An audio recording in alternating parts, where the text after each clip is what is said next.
un temps moderne. Ok, je vais quitter ma présentation pour aller vers un démo live et je vais ouvrir Illustrator. Ok, une des premières choses qu'on va voir aujourd'hui, c'est qu'il n'est pas très difficile de faire des chartes graphiques pour ces documents. Donc, dans le passé, là où on devait, par exemple, faire un charte graphique pour sa marque ou pour son entreprise, mais c'était possible qu'on avait fait un logo et on voit ici, par exemple, un petit logo. Qui a été fait. Et qu'est-ce qu'on devait faire? Ben, faire toute une fiche de documentation avec toutes les couleurs qu'on avait utilisées. Mais quel était le problème? On devait vraiment aller faire des petits blocs ici et dire avec la pipette, ah oui, c'est cette couleur que je veux. Et aller taper ici et ah, c'est RVB double point. Ah, c'était quoi encore? Regardez ici. Ah, je vais dans les couleurs. Non, non, non. Ça, c'est du passé. Ça, c'est quelque chose qu'on peut faire beaucoup plus facile de nos jours. OK. Comment est-ce qu'on va faire quelque chose comme ça? On va aller dans le nuancier ici à droite, hein, donc le nuancier, tout le monde connaît bien le nuancier. Et une fois qu'on est dans le nuancier, on va pouvoir juste tout simplement sélectionner le logo ou les éléments qu'on a utilisés pour faire ça. Et on peut cliquer sur le petit dossier qui est là en bas à droite. 2 secondes, couper ma caméra comme ça, l'Internet est un peu plus rapide. Voilà. Et une fois qu'on a fait ça, il va automatiquement nous proposer de faire un swatch group, donc un nuancier à partir des couleurs qui sont déjà présentes dans le logo. Donc moi, je peux appeler ça Rocket. OK, et on va voir que maintenant, tout à fait, il a fait ici plein de petits patchs des couleurs qu'on a utilisées. Maintenant, si je dis oui, mais le blanc, en fait, c'est la couleur de ma page, j'ai pas besoin d'utiliser tout ça. Je peux juste tout à fait glisser la couleur blanche ici et la glisser dans la poubelle ou le noir aussi, parce que le noir, c'est une couleur que j'utilise pour mes textes, mais pas pour mon logo. OK, maintenant pour automatiser, comment est-ce que je vais faire la documentation? Très facile aussi. Moi, je peux cliquer ici sur le petit dossier, cliquer sur les 3 petites lignes ici, le petit menu hamburger, on appelle ça, et cliquer sur Créer information du nuancier en français. Mon logiciel est en anglais parce qu'il y a plusieurs fonctionnalités qui ne sont pas disponibles en français, mais tout ce que j'explique aujourd'hui est bien disponible en français aussi, donc pas de peur. OK. Maintenant, une fois que j'ai cliqué sur ça, il va me demander les cartes que moi je vais faire pour montrer l'information, quelles sont les dimensions. Donc, moi, je vais choisir ici 50 sur 50 millimètres, mais je peux aller ici aussi grand que moi je le souhaite. Je peux choisir une couleur pour le texte. Moi, je peux choisir maintenant qu'est-ce que je vais partager. Est-ce que je vais choisir les couleurs hexadécimales, RVB, CMJK, Hue, Saturation, Brightness, tout ce que je veux, je le choisis ici. Je vais, par exemple, choisir ces deux-là. Moi, je peux montrer ici, si j'ai donné un nom à une couleur, moi, je veux qu'il soit affiché aussi et le type d'encre. Donc, qu'est-ce que ça veut dire, par exemple? Est-ce que c'est juste des couleurs qui sont RGB, CMJK, ou est-ce que c'est aussi des couleurs qui sont, par exemple, Pantone, des nuances directes, ton direct? Euh, Ici, je vais pouvoir choisir, est-ce que cette information va aller de gauche à droite ou de haut en bas? Et je peux choisir un espacement quand je clique sur Créer. Maintenant, j'ai une fiche d'information qui s'est créée automatiquement à partir de toutes les informations que moi j'ai données à Illustrator. Et ça, c'était quand même beaucoup de travail dans le passé qui n'était pas très dynamique. OK. Maintenant, quand je vois, tout cela est groupé. Je ne peux pas changer ça individuellement, mais si je clique sur Objet et Décomposer en français, ça va automatiquement se décomposer. Moi, je peux encore changer indépendamment à ces trucs-là. Donc, moi, je pourrais changer encore le texte ou les couleurs ici. Donc, ça, c'est une première chose que je trouve très pratique à faire. OK, ensuite, si on va continuer, on va voir qu'ici, j'ai cette requête. Et imaginons que moi, je souhaite changer juste toutes les couleurs jaunes.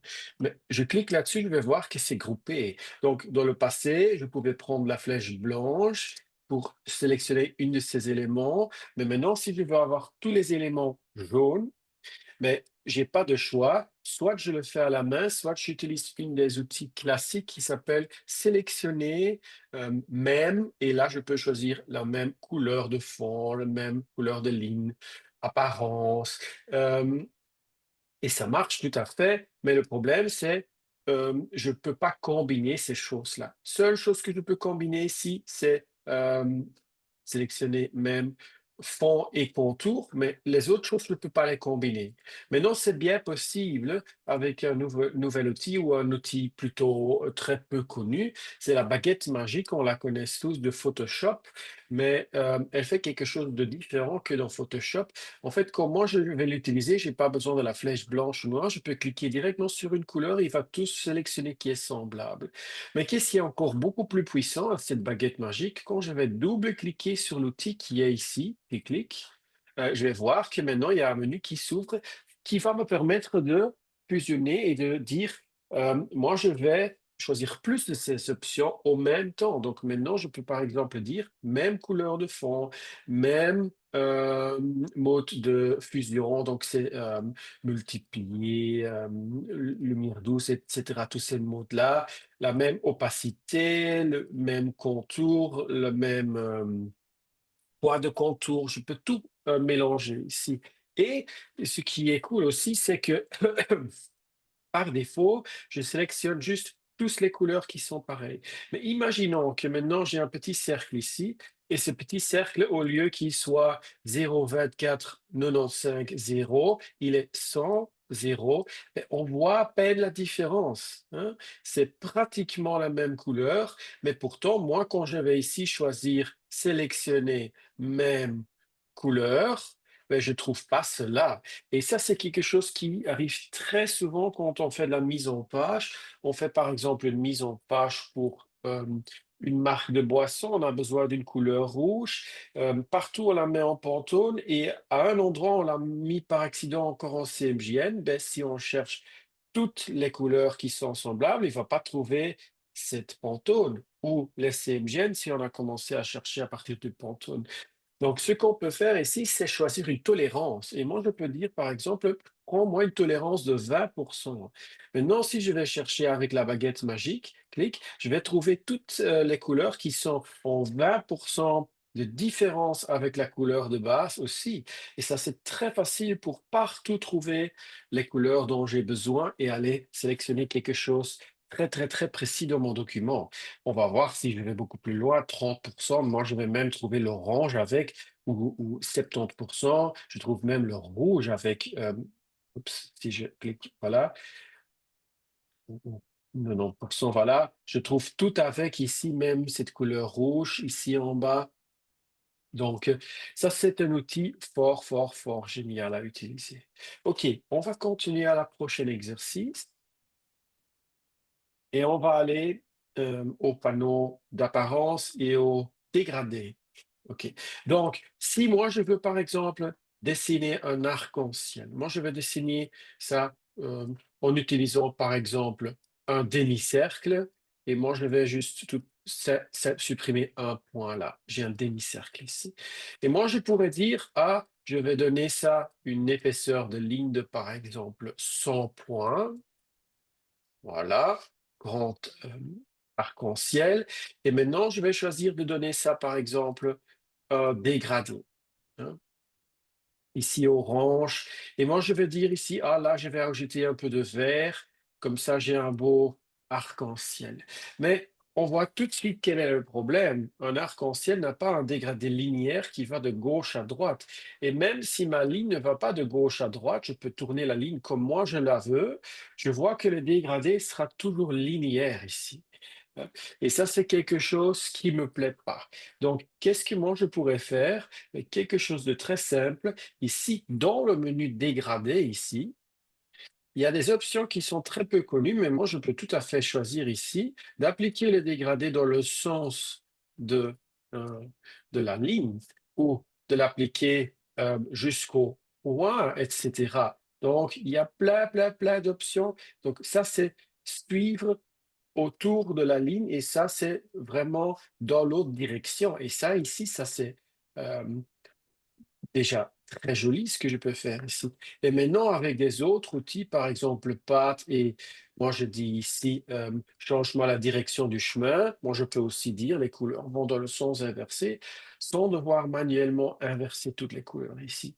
Donc ça, c'est quelque chose qui est puissant. OK, on continue.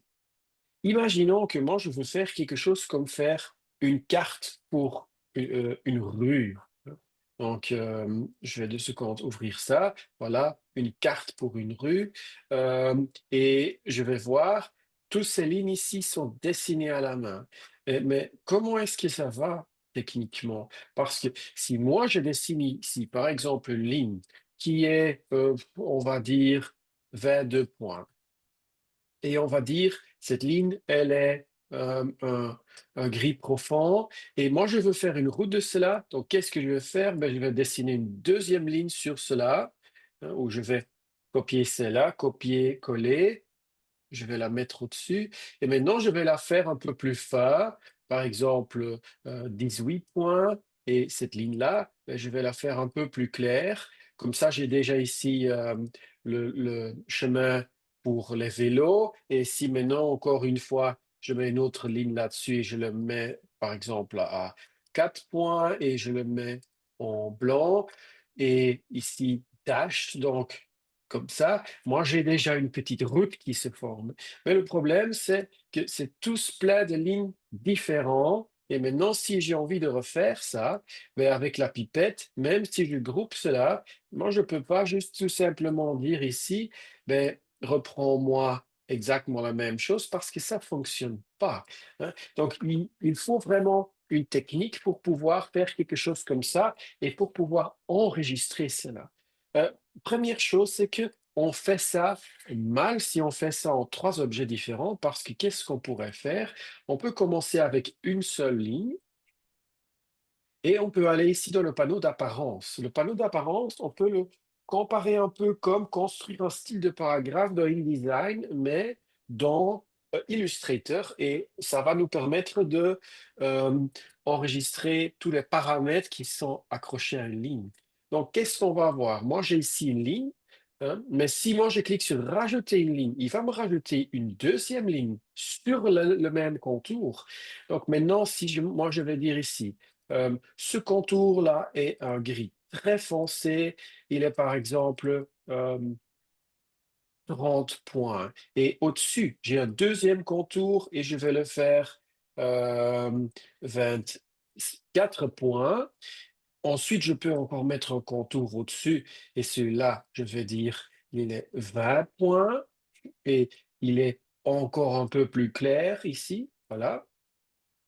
Et là, je vais encore dire encore un extra contour là-dessus et il est 4 points.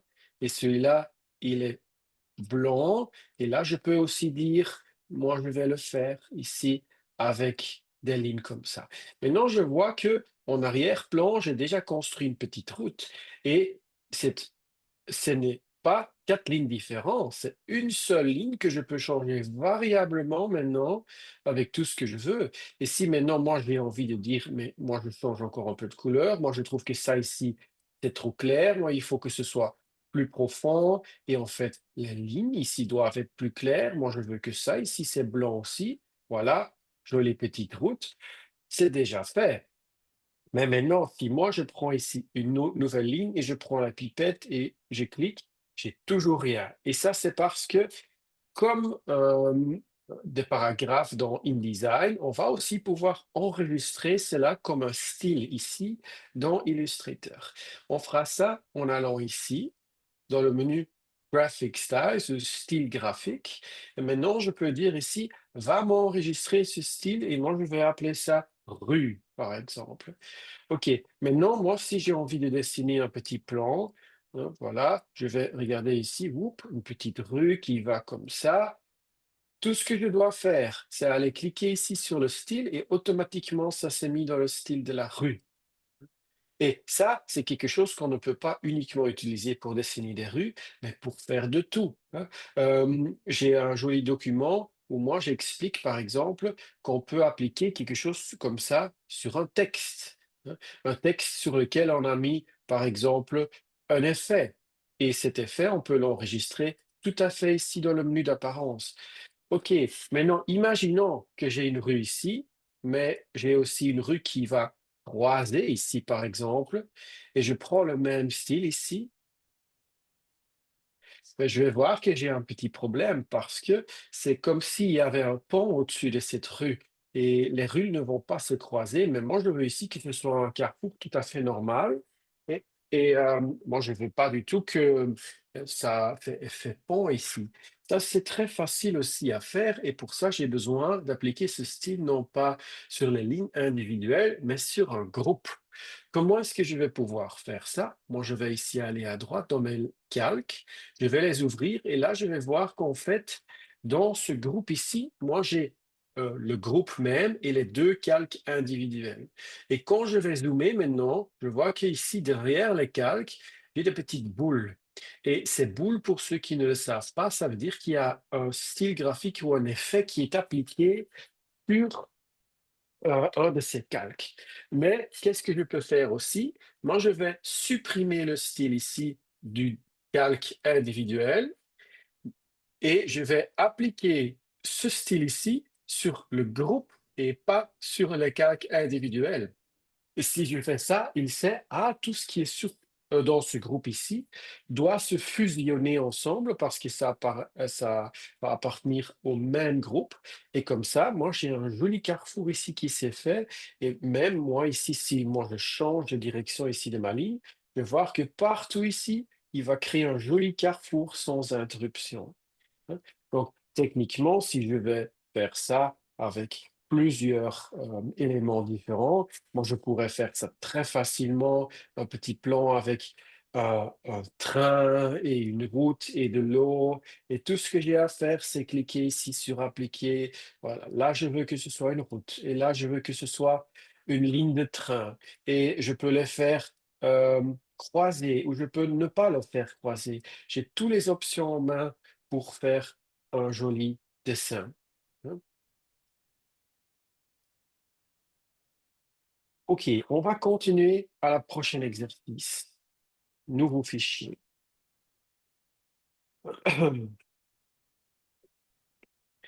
OK, quelque chose qui existe déjà depuis très, très, très longtemps dans Illustrator, c'est le fait de pouvoir faire des graphiques. Donc, imaginons que je vais faire une graphique ici et je dis ici, c'est des pommes et c'est des poires et là, j'en ai 100 et là j'en ai 200, je clique sur valider, moi j'ai des jolis graphiques. Mais juste en changeant les couleurs des graphiques ici, j'ai quelque chose qui est correct, mais pas quelque chose qui est extrêmement beau, ça me plaît pas trop. Donc qu'est-ce que je pourrais faire aussi? Au lieu d'utiliser ces petites formes ici tout à fait banales, moi je pourrais utiliser quelque chose qui est beaucoup plus dynamique. Donc, imaginons qu'on va faire une graphique pour la Société des eaux. Hein. 150, et j'ai dit ici euh, de l'eau. Et là, ici, je dis des canalisations. Voilà. Et maintenant, moi, je veux dire, au lieu d'avoir des petites formes ici, moi, je veux par exemple avoir des petits robinets qui font couler de l'eau. Euh, Au lieu d'aller chercher ces dessins sur Internet, sur une base de données de stock, ou de le dessiner complètement à partir de zéro, on va aussi pouvoir utiliser de l'intelligence artificielle directement dans Adobe Illustrator pour faire quelque chose comme ça. Donc, si moi ici, je dessine un petit cadre, j'ai aussi ici en bas le menu contextuel qui va apparaître et qui va nous faire permettre d'utiliser, générer des vecteurs. Si quelqu'un ne voit pas ça ici, fenêtre, ici tout en bas, ou non, dans Illustrator, c'est tout en haut, barre de tâches contextuelle. Et si on a désactivé, on peut le réactiver là. Donc, moi, je pourrais dire ici, je vais désélectionner ça, je pourrais dire ici, faucet with water running. Donc, ça, c'est anglais pour un robinet avec de l'eau qui coule. Maintenant, pourquoi est-ce que je mets ça en anglais et pas en français? On peut mettre ça ici dans toutes les langues de la Terre, mais moi, j'ai remarqué que c'est beaucoup plus fiable quand on fait quelque chose comme ça en anglais. Donc, moi, je vais choisir ici, c'est pas une scène, c'est un sujet. Sujet, ça veut dire que c'est un sujet sans arrière-plan et je vais générer ça ici. Là, on va voir qu'on a un joli dessin qui va se faire pour nous. Ça prend un petit peu de temps dépendant notre vitesse d'internet et on va attendre 2 secondes et voilà, en effet, on voit ici quelques petits robinets qui se sont faits. Celui-là ici, je l'aime beaucoup. OK, quelque chose comme ça, maintenant je vais pouvoir l'appliquer à mon dessin. Comment est-ce que je vais faire cela? Moi, je vais sélectionner cela ici et je vais aller dans le menu Objet, Graphique et puis Dessin, Design, hein. OK, maintenant je peux rajouter ça comme un new design et moi je vais appeler ça robinet. Moi, j'ai consciencement fait une petite erreur là-dedans pour vous montrer de quoi on a besoin exactement, qu'on ne peut pas juste faire cela parce que ça ne va pas fonctionner. Mais donc, qu'est-ce que je peux faire maintenant? Cliquer ici sur le petit graphique, faire attention que le panier de données n'est plus ouvert, sinon ça ne va pas fonctionner. Clic droit. Maintenant, je peux choisir colonne. Et là, je vais pouvoir choisir, je veux le robinet. OK.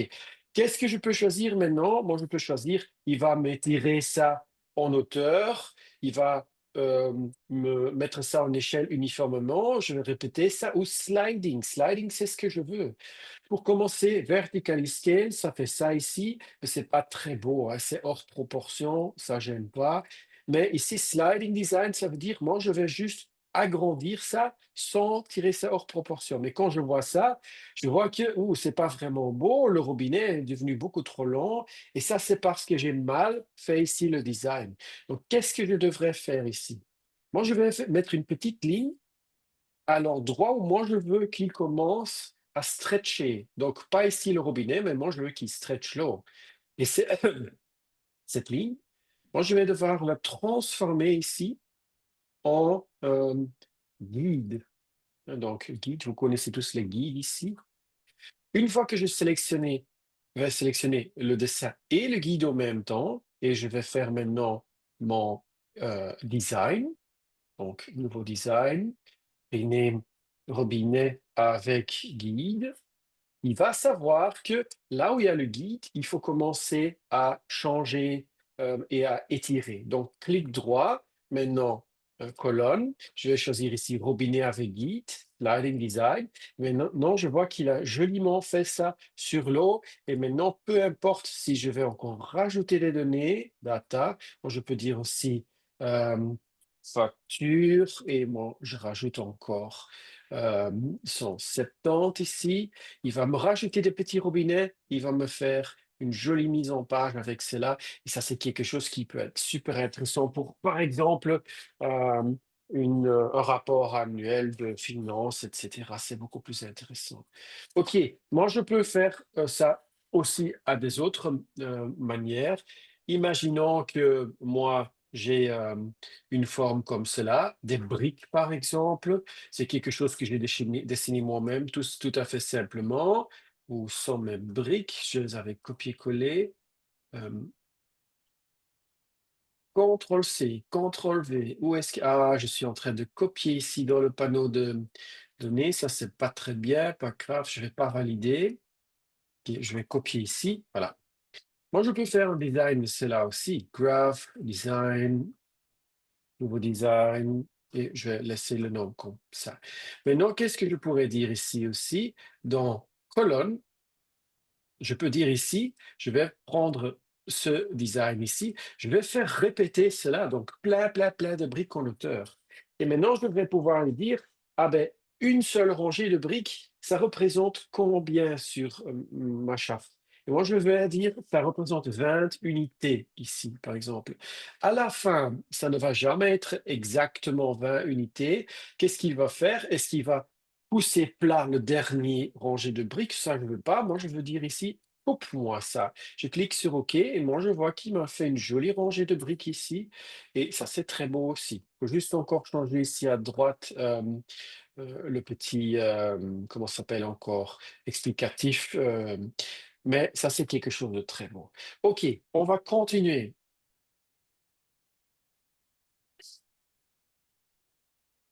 nouvelle fonctionnalité, c'est quelque chose qui s'appelle des objets sur un chemin. Donc, si moi ici, j'ai tous ces petits cadeaux de Noël ici, et moi j'aimerais bien les mettre tout joliment ici sur la petite étoile, moi je pourrais faire ça en prenant ça et faire tout ça à la main, mais ça c'est un travail qui me prend beaucoup trop de temps. Ça c'est quelque chose que je ne vais plus faire. OK, donc moi pour cela, moi j'ai une nouvelle fonctionnalité, c'est ça ici, hein, objet sur un chemin.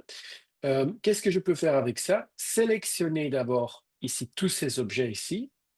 Attention, les objets qui doivent rester ensemble comme un objet, il faut les grouper parce que sinon il va prendre toutes les petites lignes comme objets individuels sur la ligne aussi. Donc moi je prends tous ces objets ici, moi je prends cet objet-là et maintenant il va me demander cliquer sur le chemin qui va recevoir les autres formes. Je clique et pouf, il m'a mis automatiquement tous les cadeaux sur la ligne. Maintenant je peux dire ici, je vais tourner un peu les formes, par exemple comme moi je le veux. Et si moi je dis, ah oui, mais ici, les deux petits cadeaux verts les unes à côté des autres, ça me plaît pas trop parce que c'est deux fois la même couleur. Moi, je peux tout simplement ici prendre cela, glisser ça à un autre endroit, aucun souci, hein. Donc, je peux faire tout ce que je veux. Je peux même supprimer des formes individuelles. Tout cela, aucun souci, ça va fonctionner et il va remettre ça en forme. Hein, donc, si moi je supprime ici ce petit cadeau, après il va automatiquement arranger. Il n'est pas possible de individuellement dire tous les euh, objets vont arriver sur cette ligne, mais tous droit. Non, il va toujours suivre la forme de l'étoile ou du cercle ou de l'objet sur lequel on va le placer. Donc ça, c'est un nouvel euh, outil. OK. Ensuite, on va voir quelque chose de très cool. C'est un site qu'Adobe propose et ça s'appelle Fantastic Fold, qui travaille ensemble avec Illustrator aussi. Qu'est-ce que c'est Fantastic Fold? Fantastic Fold va nous permettre de créer des formes de découpe dans Illustrator nous-mêmes et de les faire en 3D automatiquement sur Fantastic Fold. Donc, comment est-ce que ça va fonctionner? Nous, on pourrait le tester en utilisant ici un fichier de test, download. Ce sera un fichier qui, que vous pouvez télécharger, qui va avoir toutes les bonnes calques pour vous guider comment faire quelque chose comme ça vous-même. Mais comment est-ce qu'on va faire quelque chose comme ça? Ben, on va faire un document Illustrator. Donc ça, c'est l'exemple, mais ça, on pourrait le faire complètement nous-mêmes. Et dans cet Illustrator, il y a 4 calques. Il est très important que les calques ont toujours ce nom-là parce que c'est Fantastic Fold qui va automatiquement le reconnaître. OK. Ensuite, on va avoir un calque avec toutes nos découpes, les lignes de découpe. Donc, il faut pas que ce soit cette forme. Moi, je peux dessiner une boîte moi-même ou télécharger les lignes de découpe d'une boîte sur un site comme Fefco ou un autre site qui propose des formes pour des boîtes. Il y a plusieurs sites qu'on peut chercher sur Google. On tape juste faire un dessin de boîte, on va trouver ça tout de suite. On a besoin d'une ligne avec toutes les lignes de pliage de la boîte et un calque avec notre mise en page qu'on a fait visuellement ici. Ensuite, qu'est-ce qu'on va faire? On va séparer ça et on va enregistrer ça en 2 fois. On va une fois enregistrer juste ici la mise en page et ça, on va l'enregistrer en PNG. Hein. Si quelqu'un ne sait pas comment faire, si on télécharge sur Fantastic Fold le document démo, il y a ça là-dedans, ça c'est tout les instructions comment faire ça. Donc c'est marqué enregistrer comme PNG. Hein. Ensuite, qu'est-ce qu'on va faire? On va enregistrer le même fichier, mais avec les calques sans la mise en page, et uniquement les calques avec les lignes de découpe et les lignes de pliage. Et ça, on ne va pas l'enregistrer en Illustrator, on va l'enregistrer en SVG. OK. Ensuite, qu'est-ce qu'on va pouvoir faire? On va aller vers Fantastic Fold. Et je vais 2 secondes voir parce que je l'ai caché ici. Voilà, Fantastic Fold. Et je vais ouvrir Fantastic Fold et je vais pouvoir jeter les fichiers là-dedans. Il va automatiquement me faire une simulation. Moi, je vais le faire avec la boîte qui est déjà proposée par Adobe. Donc maintenant, j'ai cette boîte que j'avais dessinée ici en 3D. Je peux la bouger ici, tout ce que je veux. OK. Maintenant, si moi j'ai envie de plier cette boîte et aussi de montrer à mon client comment plier cette boîte, moi je peux ici ouvrir animation et je pourrais dire, je commence ici à partir de ma situation, la boîte est plate. Maintenant, avec l'outil de ligne, moi je peux dire ici, voilà, me plier cette ligne par exemple 90 degrés, euh, voilà. Et cette ligne ici, on va la plier à 90 degrés aussi. On va de nouveau faire point clé. On pourrait dire ici, ces lignes-là sont pliées à moins 90 degrés, moins 90 degrés. Encore un truc ici, 90, 90. Si toutes ces lignes ici sont pliées à 90 degrés, je vais laisser ces un côté ouvert. Ça ici, je vais le plier à 45%. Et ça aussi, ici, je vais le plier à 90%. Et comme ça, 90 degrés. Et comme ça, ici, j'ai une petite timeline avec toutes les étapes. Maintenant, pour commencer, j'ai la boîte complètement en 3D. Je peux voir tout ici. Et j'ai ici une petite vidéo qui va m'expliquer comment plier cette boîte. Ça, c'est très pratique pour le client aussi, pour savoir comment est-ce que je dois plier cette boîte. Quand je vais voir maintenant la boîte, je peux aussi voir, ah, regardez ici, cette boîte, elle est bien avec le carton, par exemple, de 620 micromètres, mais qu'est-ce qui se passe quand moi je prends ici un carton de 3,2 millimètres? Je vais voir ici que, ah, mais en fait, ça, c'est pas bon, parce que maintenant, quand je plie, je vois ici que les deux cartons vont tomber les unes dans les autres, et ça, c'est pas correct. Ça, c'est pas beau et ça va pas fonctionner surtout. Et là, il faut que je rectifie. Donc, ça, Fantastic Fold. La première fois qu'on va aller sur fantasticfold.com, ça va nous dire, c'est une bêta publique d'Adobe. Vous n'avez pas tout de suite accès, mais vous pouvez demander un accès. Une fois que vous le demandez, on va vous donner de l'accès très rapidement chez Adobe. C'est pas quelque chose de payant, c'est inclus dans l'abonnement Adobe. Et du coup, vous pouvez utiliser ça tout à fait.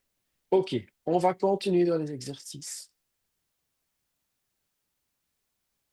Nouveau aussi, c'est de la 3D dans Illustrator. Et c'est pas uniquement de la 3D qui a l'air d'être du 3D, c'est de la 3D qui est vraiment de la 3D qu'on pourrait utiliser par la suite aussi, par exemple, pour faire une impression en 3D. Donc, c'est pas juste un affichage 3D, c'est un vrai 3D.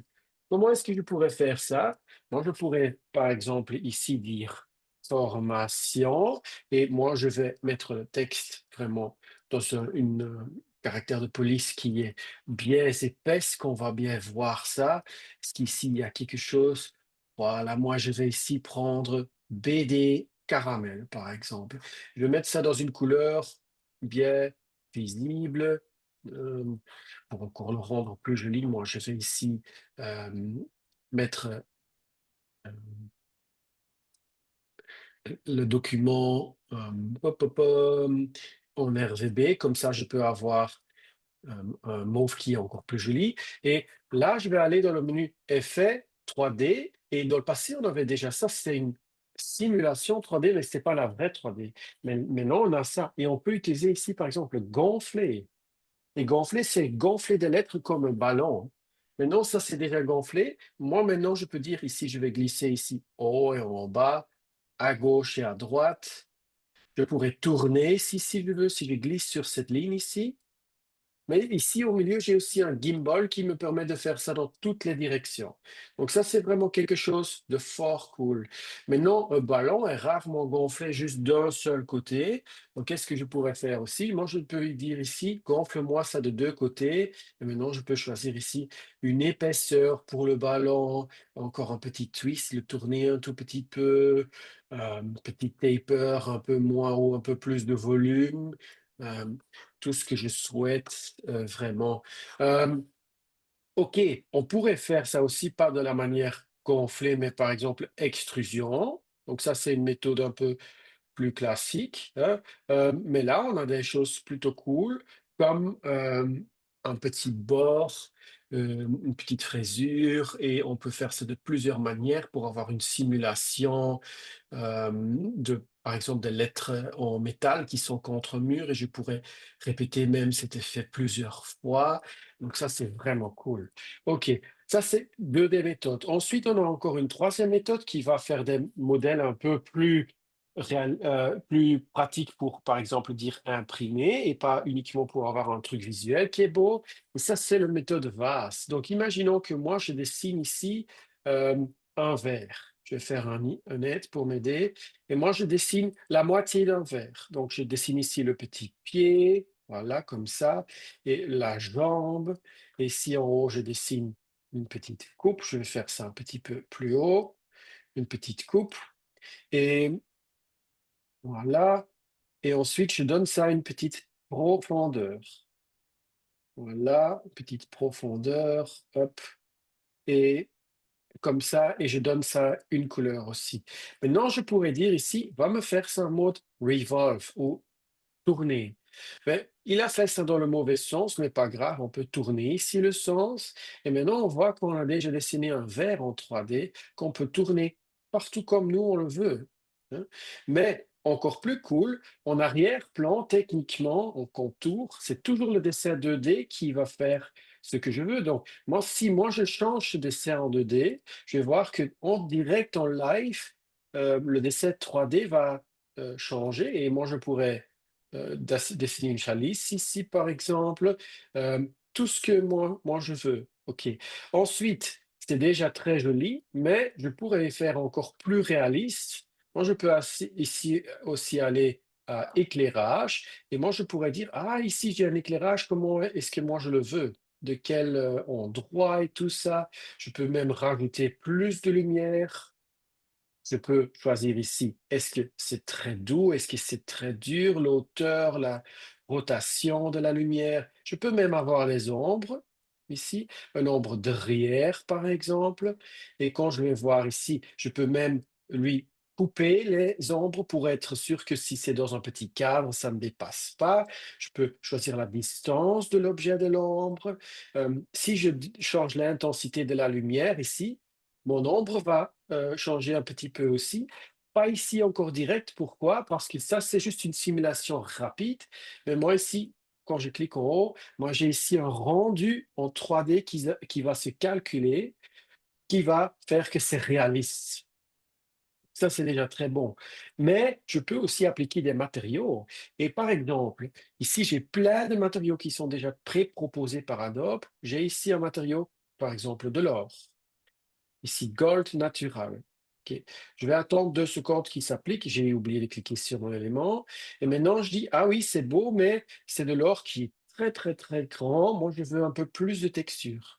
Je vais faire ça plus répété ici, par exemple. Je peux même choisir une plus grande résolution pour l'or. Moi, je peux dire un peu plus de variation en couleur, un peu plus de profondeur, tout ce que je veux. Et pour tous les éléments, ça va être différent. Ça va dépendre quel matériel. Est-ce que j'ai un matériel qui est transparent? La transparence va être complètement différente. Les réglages ici sont dépendants du matériel qui a été créé.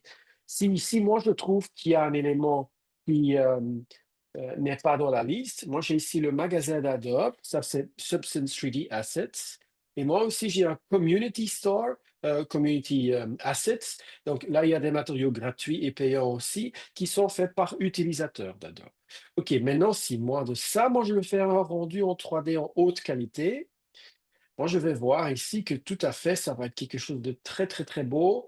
Voilà, on dirait une vraie chalice et très, très, très beau, hein. OK, ça c'était ça. Ensuite, il y a encore quelque chose d'autre qui s'appelle Mockup. Qu'est-ce que c'est Mockup? Mockup, c'est quelque chose, une fonctionnalité pour faire, par exemple, des simulations, des logos et des choses sur des vêtements, sur des emballages, etc. Donc, comment est-ce que je vais faire ça? J'ai une photo ici, la photo pour commencer. Ensuite, j'ai ici un logo. Oups, ça c'est mauvais. J'ai un logo Lab 9 ici, voilà. Le logo, je vais déjà environ le mettre à l'endroit où moi je veux l'avoir sur le t-shirt. Voilà, comme ça. Et ensuite, moi, je vais devoir faire sûr en sorte que le logo est inclus dans le document. Donc, je dois ici cliquer sur incorporer. S'il n'est pas incorporé, moi, je ne pourrais pas le modifier de forme, hein. Donc, qu'est-ce que je fais maintenant? Ça, ici, je ne dois pas incorporer uniquement ce qui est dessus. Je sélectionne les deux objets et puis je fais ici Mockup, créer. Et maintenant, il va regarder où sont tous les auteurs les, bas dans la photo que j'ai. Il va voir ça à partir des hauteurs de lumière et des ombres. Et maintenant, je vois qu'il y a un cercle ici autour et moi, je peux glisser ça. Et ça va suivre automatiquement toutes les formes de mon t-shirt et de mon modèle et tout ça. Si moi, je veux avoir ça encore un peu plus réaliste, parce que là, c'est beau, mais les couleurs se fondent pas vraiment. Moi, je pourrais mettre le logo ici, par exemple, en mode multiplié. euh, voilà. Et maintenant, les couleurs se sont mélangées aussi. J'ai quelque chose d'encore beaucoup plus beau. Si moi je veux faire une simulation, mais j'ai pas de photo qui existe déjà, moi je pourrais tout à fait prendre ici une des photos dans le menu Mockup qui existe déjà et on va voir que je peux tout à fait faire ça sur un emballage ou même sur un écran ici. euh, Sur un écran, je peux glisser ça ou même ici sur des vêtements. Je crois que quelqu'un a levé la main, mais on va répondre à toutes les questions à la fin du webinaire. Il y a un peu de temps qui est prévu pour répondre à toutes les questions que vous avez. Euh, donc, ça, c'est quelque chose qui fonctionne vraiment très bien. OK. Euh, Ensuite, il y a encore quelque chose qui s'appelle Retype. Retype, ça a changé un tout petit peu. Dans le passé, Retype était pour rechanger le texte qu'on avait, qui était déjà en contour. Là, ça va uniquement encore fonctionner pour retrouver la police et le texte, il va falloir le retaper soi-même. Comment est-ce que ça fonctionne? Quand on va voir ici, on va voir que ici le beauté, ben, c'est mis en contour. Moi, je ne peux plus changer le texte. Comment on va essayer de retrouver quelle police est-ce que c'était? Ça fonctionne avec toutes les polices qui sont installées sur votre ordinateur et toutes les polices d'Adobe Fonts. Il y en a vraiment beaucoup. On fait type, retype, et il va pas le trouver ici. Pourquoi est-ce que c'est? Parce qu'ici, le fond qui est derrière le texte est pas assez clair. Il est beaucoup trop peu contrasté. Mais si vous avez quelque chose comme ça, on peut le tricher. Qu'est-ce qu'on pourrait faire? On peut faire juste un cadre qui est bien contrasté, une couleur noire. On le met ici en arrière-plan, par exemple. Send to back. Et je clique aussi avec le beauté en même temps, mais je ne sélectionne pas la photo. Et comme ça, nous, on va le tricher à utiliser uniquement le bloc noir pour comparer avec le beauté et pas la photo. Il va l'ignorer. Match font, et là, il trouve tout de suite le mot beauté. Il a tout trouvé. Et maintenant, si je clique ici sur le petit nuage, je peux activer cette police automatiquement et l'utiliser pour retaper ici quelque chose dans mon document. OK, je vois qu'il est 11h45. On est arrivé à la fin de mes exercices. Zeno, d'abord un petit mot pour toi et ensuite on va aller aux questions. Oui, merci Jess pour la présentation et votre démo en Illustrator. Zeno, on commence déjà avec les questions tout de suite? Oui, oui, parfait. OK, je vois qu'il y avait quelqu'un qui avait levé la main, Florine, je crois. Est-ce que pouvez taper votre question dans le chat, comme ça on peut tous la voir et on va répondre à la question ensemble. Mhm.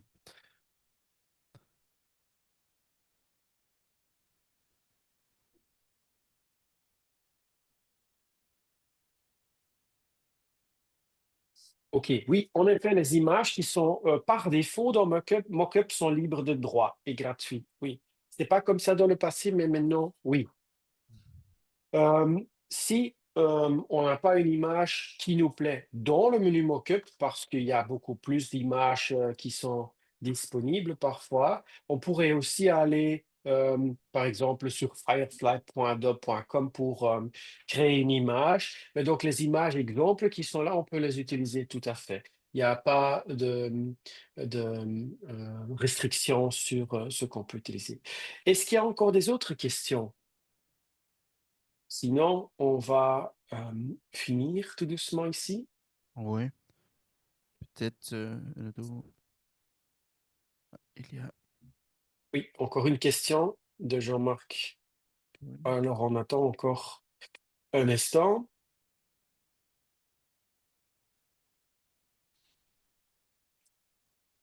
OK. Pendant ce temps-là, moi, je vais déjà faire un peu de promotion pour mes formations. Donc, Zeno, on voit encore ma démo, hein? Oui, OK. Donc, si quelqu'un est intéressé à suivre cette formation, elle est planifiée, la prochaine qui est planifiée est pour l'instant le 12 mai à Tournai. On a un local de formation Lap9 Tournai dans le centre commercial Les Bastions. Mais cette formation est aussi très souvent programmée dans des autres locales de formation, par exemple Bruxelles-Gare Maritime, Namur, Liège. On a Waterloo, donc il y a assez de choix pour suivre des formations chez nous. Pour vous y inscrire, lap9pro.be/académie, vous trouvez toute l'agenda. Si une de ces formations n'est pas programmée, n'hésitez pas à nous envoyer un petit email. On pourrait toujours voir si on ne peut pas le mettre dans le calendrier parce qu'on ne va pas tout planifier dans tous les endroits au même temps, mais c'est toujours possible de le planifier pour vous. OK. Dans l'exercice rail, il y avait un effet avant-arrière de la superposition de plusieurs objets. C'est automatique. Donc, je ne sais pas ce que vous voulez dire. Est-ce que vous voulez dire qu'est-ce qu'il va se mettre avant ou arrière? Par exemple, quand on fait l'effet pont ou un croisement. C'est pas automatique quand on va voir ici dans ce plan ici, par exemple. Euh, voilà. Donc, comment on va faire en sorte que quelque chose comme devant ou derrière? En fait, c'est très simple. Quand moi, je tire une ligne ici et je vais la donner ici, ce style-là. Moi, si je veux que ça tombe devant, euh, je dois le mettre juste plus haut euh, dans l'ordre hiérarchique des calques. Si moi, je veux que quelque chose tombe derrière, moi, je vais juste mettre le calque en arrière-plan. Euh, Si moi je veux qu'ils se mélangent, moi il faut que j'ai un sous-groupe et dans le sous-groupe, il faut que c'est le groupement qui a le style et pas les éléments en dessous. Comme ça, le sous-groupement va fusionner tout ce qui est en dessous. J'espère que ça a répondu à votre question. OK. S'il n'y a plus de questions, on va finir. Merci tout le monde pour avoir participé. Toujours le bienvenu. Oh, vous étiez nombreux. Zeno, petit mot à toi. Oui, merci à tous pour suivre notre webinaire aujourd'hui. Donc, le recording de webinaire, on a disponible sur le channel de YouTube de l'App9 Pro. Normalement, cet après-midi, c'est disponible sur notre channel de YouTube. Donc, merci à tous et bon week-end. Bon week-end tout le monde. Au revoir. Merci, au revoir.